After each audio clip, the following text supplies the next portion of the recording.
Vivemos em uma sociedade profundamente influenciada pelo pós-modernismo. Estamos na era das muitas ideias, conceitos e valores. Como viver em família nesta era? Como criar filhos nesta época, quando parece que eles é que sabem de tudo? O Encontro com a Palavra está apresentando a série Família. Vamos ao programa de hoje com o pastor Edson Bruno.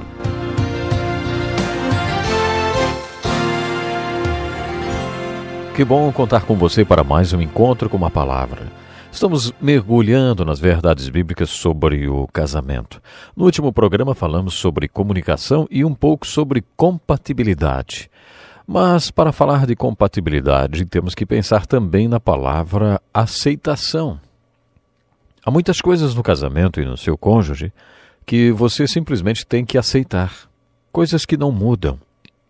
O que acontece é que muitas pessoas são ingênuas a esse respeito. E, na minha opinião, a culpa é principalmente das mulheres. Elas são ingênuas em achar que depois que se casarem, vão usar seu charme e transformar o marido delas no homem que sonharam para se casar. Que erro! Como muitas já descobriram, depois que ele se casar, será o mesmo e não vai mudar. Sabe, as Escrituras até caçoam das pessoas que dizem que podem mudar alguma coisa. Observe, por exemplo, o profeta Jeremias. Aliás, os profetas tinham um senso de humor muito bom. Ouça o que Jeremias disse. Será que o leopardo pode mudar as suas pintas? Assim também vocês são incapazes de fazer o bem. Vocês que estão acostumados a praticar o mal. É assim que está na nova versão internacional da Bíblia. As Escrituras dizem que nós não mudamos, mas que, sob algumas condições, Deus pode mudar. Por isso você não deve se casar com alguém pelo que essa pessoa será depois que se casar com você. Não vai funcionar. É imaturidade e ingenuidade pensar que você pode mudar alguém. Quando a questão é compatibilidade, você tem que se conscientizar de que deve aceitar certas coisas do seu cônjuge. Se o QI dela é 140 e o seu é 85, isso não vai mudar nunca. Mas pode afetar a compatibilidade de vocês. Outra coisa. Você não deve focalizar-se nos pontos negativos da pessoa que estão causando a incompatibilidade no relacionamento de vocês. Pode ser que você esteja obcecada pelos pontos negativos do seu marido. Só olha os defeitos dele e nunca enxerga os pontos positivos. Isso pode destruir o seu casamento.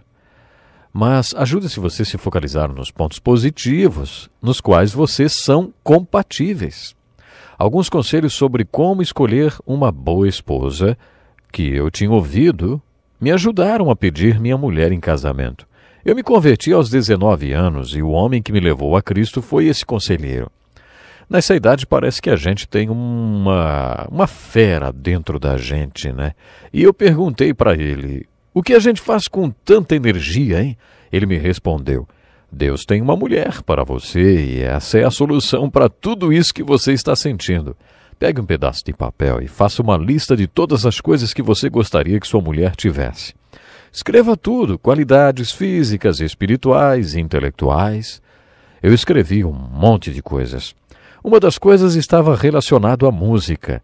Depois que terminei, ele disse, agora escreva na coluna ao lado uma lista de qualidades que esse tipo de mulher está procurando em um homem. Bonito, músico, espiritual, inteligente, escreva tudo. Depois de comparar as duas listas, pergunte-se se você é esse tipo de homem. E se você não for, então já sabe o que tem que fazer enquanto espera pela sua parceira ideal. Eu decorei aquelas duas listas e quando cheguei na cidade e conheci minha mulher, podia ter pedido-a em casamento na mesma hora. Mas eu esperei pelo nosso segundo encontro para ela não achar que eu estava sendo muito apressadinho. Mas se você tivesse feito isso, saberia se a pessoa era a certa ou não, porque sabia o que estava procurando. Era importante que eu tivesse alguém envolvido com música. Ela tocava na orquestra, estudava violino com o regente, tocava oboé. E, enfim, era incrível. Tocava até o corno inglês. Ela até sabia assobiar, ela era tão musical. Tinha tudo que eu estava procurando em uma pessoa. Faça uma lista das qualidades do cônjuge que atraíram você logo que vocês se conheceram. Você já pensou nisso? Há quantos anos vocês estão casados? Vai ver que faz tanto tempo que você já perdeu a conta. Não tem problema. Quais eram as qualidades que você procurava ou que estavam no seu subconsciente? Por que você se sentiu atraído, hein? Faça a você mesmo essa pergunta. Quais dessas qualidades ele ainda tem? Agora vamos ser justos e fazer a mesma pergunta em relação a você, né? Quais as qualidades em você que atraíram seu cônjuge? Quais dessas qualidades você ainda tem? Faça uma lista das qualidades que seu cônjuge tem hoje e que você admira e respeita, e outra lista com as qualidades que o seu cônjuge admira, gosta e respeita em você. Mas uma sugestão, faça uma lista de todas as coisas em que você e seu cônjuge são compatíveis. Ao invés de focalizar na incompatibilidade, focalize na compatibilidade. Minha filha uma vez me deu um peso de papel que era uma pedra com uma inscrição: se você não está perto de Deus, deveria estar.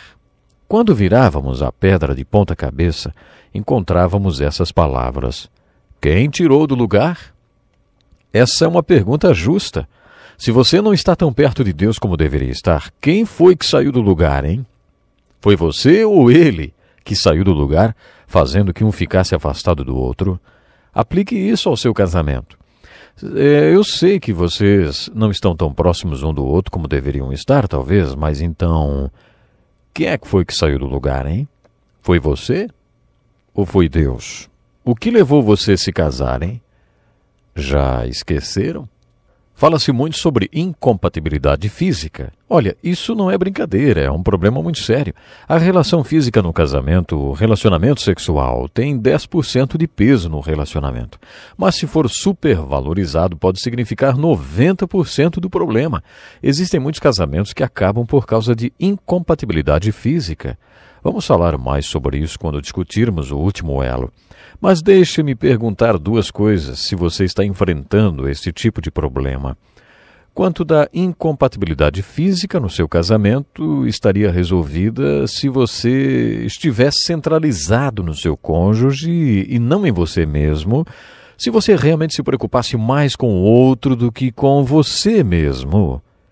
Pense nisso. Quanto dessa incompatibilidade física estaria resolvida se você pensasse mais no outro? Quanto do problema se resolveria? Na verdade, a maior parte do problema de incompatibilidade não é uma questão de química, porque, na verdade, a parte física do relacionamento corresponde a 10% do casamento. Então, quais são as outras áreas de foco de incompatibilidade? Creio que incompatibilidade envolve valores. Essa, sim, é uma das áreas de compatibilidade e incompatibilidade mais importantes. Valor é a qualidade de algo de ser mais ou menos importante, útil e lucrativo, de acordo com o nosso próprio conceito. Isso é valor. Todos nós temos valores. Podemos até não pensar muito sobre o assunto, mas todos nós temos valores. E é aí que depois que duas pessoas se casam, a incompatibilidade pode ser constante, nos valores. Valores têm a ver com o que gastaremos o nosso tempo. Você já teve problemas desse tipo? Eu não tirava um dia de folga havia uns 10 anos, e uma das razões disso era porque o dia de folga acabava sendo o pior dia da semana. Não conseguíamos chegar a uma conclusão sobre o que queríamos fazer ou como gastaríamos o nosso tempo. Você tem problemas de como gastar o seu tempo? A que você vai se dedicar? Vocês nunca discutiram por causa disso? E dinheiro, hein? Em nossa cultura, dinheiro significa como você gasta o seu tempo. Quando estamos gastando dinheiro, também estamos gastando um tempo precioso da nossa vida. Você já discutiu por questões financeiras? Como você gasta o seu dinheiro? Essa questão é a que mais gera perguntas por parte de nossos ouvintes. Isso porque as pessoas brigam e se desentendem por causa das finanças. A causa dos desentendimentos sobre como gastar dinheiro, tempo e energia tem suas raízes na questão de valores. Portanto, a questão é compatibilidade ou incompatibilidade de valores. O que esperamos de nossos filhos, hein? Que experiência incrível é ter filhos. De certo modo, é como se pudéssemos quase viver outra vez. O que você quer para os seus filhos? Como você disciplina seus filhos? como achamos que deveria ser a educação deles? Alguns dos grandes conflitos no casamento são gerados por essa questão e tem muito a ver com a diferença na educação que cada um dos pais recebeu. Eu tive uma adolescência difícil, com péssimos hábitos e más influências. Converti-me aos 19 anos. Com a minha mulher foi exatamente o contrário. Ela sempre foi uma boa criança e adolescente, era presidente dos jovens na igreja e tudo mais. Ela não poderia ser mais certinha. Parecia que ela nunca tinha feito nada errado na vida. Era isso que eu pensava. Mas devido à maneira diferente como fomos criados, tínhamos uma ideia diferente sobre a educação de filhos. O que fazer quando uma das crianças precisa ser disciplinada?